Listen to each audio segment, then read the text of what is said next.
Boa noite, né? Eu me chamo Kaique dos Sansil, sou aluno de Engenharia Agronômica do campus de Pedro Afonso, né? Esse aqui é o meu colega Aldinei Neves, né? Ele também é aluno do campus aí, né? De Agronomia. E nós vamos estar aqui fazendo um podcast, né? Sobre um assunto, né? De transmissão de preço do algodão no mercado interno e externo. Então nós pegamos esse artigo, nós vai estar discutindo sobre ele, né? Trazendo alguns pontos de fora, né? Para poder a gente estar entendendo mais aqui sobre o assunto, né? Esse artigo nós pegamos da revista de políticas agrícolas, né? Esse podcast é da exigência da disciplina de políticas agrícolas do professor Francisco Francelino, né? Então a gente vai estar aqui discutindo sobre esse artigo. Os autores é Elina Pinheiro de Souza, né? E o Antônio Carvalho Campos, né? São os primeiro autor e segundo autor. A publicação ela foi feita em 2008, né? Tá lá na página 5. Bom, boa noite. Como o Caio falou aí, a gente vai estar falando um pouco aí sobre o algodão, né? Sobre as transmissões de preço, né, de algodão no mercado interno e externo.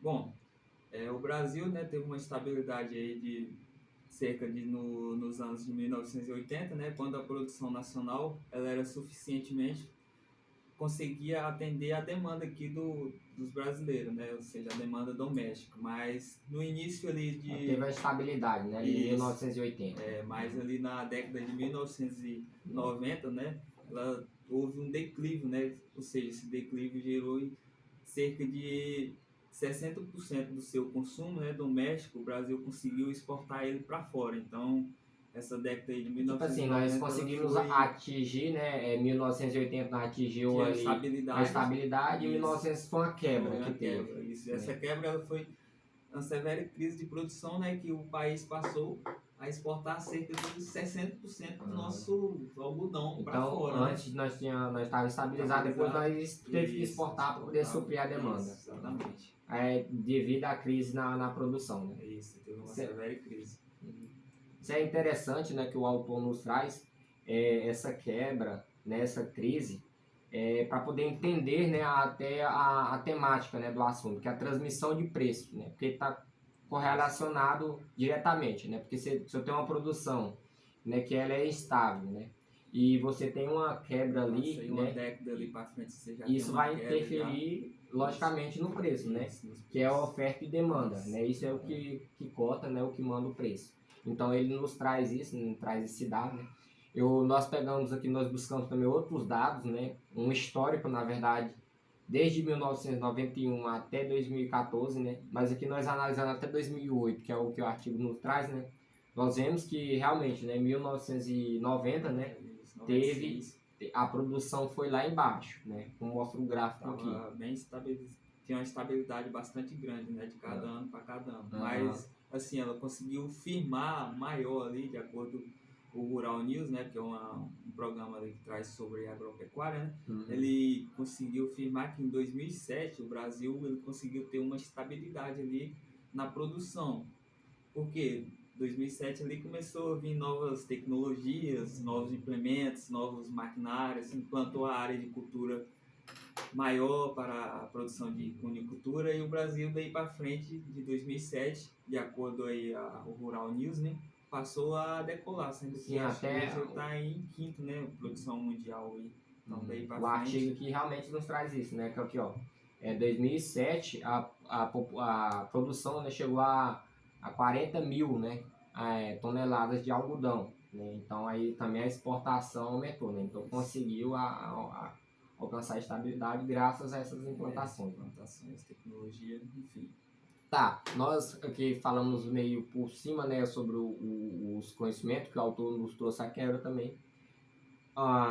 O artigo, né, ele tem uma metodologia, né, e o autor, eu vou falar que a metodologia que o autor buscou, né, para poder fazer essa análise, esse levantamento desses dados, né, do mercado interno e externo do algodão, né, a metodologia utilizada, né, ele utilizou dados, né, mensais extraídos, né, da CPEA, Exalc, a USP, né, e a FAGEV, né, que é a Fundação Getúlio Vargas.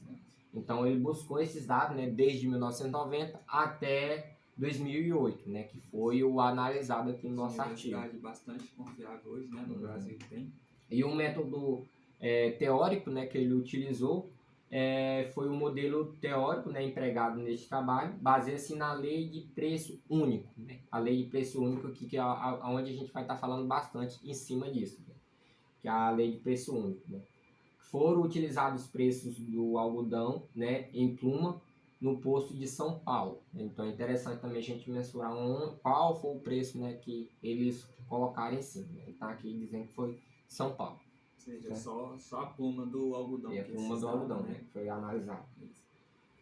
Então, a variabilidade, né, da lei dos preços únicos, ela está diretamente, né, relacionada com o processo de arbitragem, né, internacional, o qual, ao longo prazo, né, tende a igualar os preços nos dois mercados doméstico e interno, ou seja, eles querem fazer esse estudo sobre esse levantamento daqui. O Brasil está um preço aqui do algodão, ali nos outros países vizinhos ali, ou seja, outros países também, esteja ali esse balanceio que seja igual, na mesma moeda, sendo que aqui você consegue comprar um tanto com um valor e lá com esse valor, mesmo parecido aqui com o valor do Brasil, você consiga comprar parecido. É porque a lei do preço único, ela tende a estabilizar, isso, né? Estabilizar o preço. Aqui, né? Tipo, tanto entre países, né, que é o externo, quanto o interno, que é entre regiões. Né? Então, independentemente da moeda que seja utilizada lá.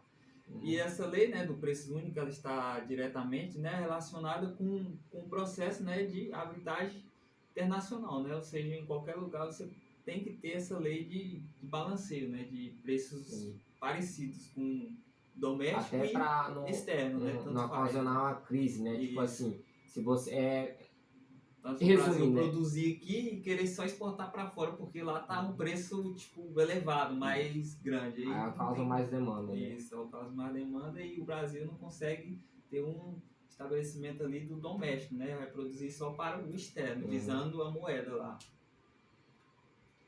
Tá, né? Aí tem fatores, né, também que influenciam nessa lei de preço único, né, que o autor que nos trouxe, né, que também, né, existe aquela questão, né, a falta de informação, tanto do comprador quanto do vendedor, né, pode ocasionar, tipo assim, se eu tenho uma região tem um maior preço, né, e outra região tem um menor preço, então a demanda para essa região de menor preço aumenta, né, e para aquela de maior preço ela diminui, então ocasiona um desequilíbrio aí.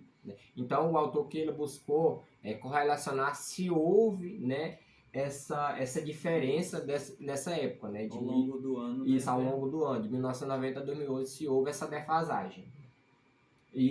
Mas vamos constatar aqui na conclusão. Então, tá. Né, e aqui na conclusão, né, o autor ele nos traz, né, que os resultados demonstraram a existência da relação de equilíbrio, né, a longo prazo. Então teve um equilíbrio a longo prazo, né, de oferta e demanda, né? Conseguiu ter ali um balanceio ali parecidos ali, sem fugir muito da curva, né? Isso, entre aqui nas regiões, né, internas, aqui no caso nos preços internos aqui, né? Então houve esse equilíbrio, né? E também lá fora, né, os preços cotados em Nova York, ou seja, né, em vários variáveis, né, são integradas, né? Então teve também uma estabilidadezinha.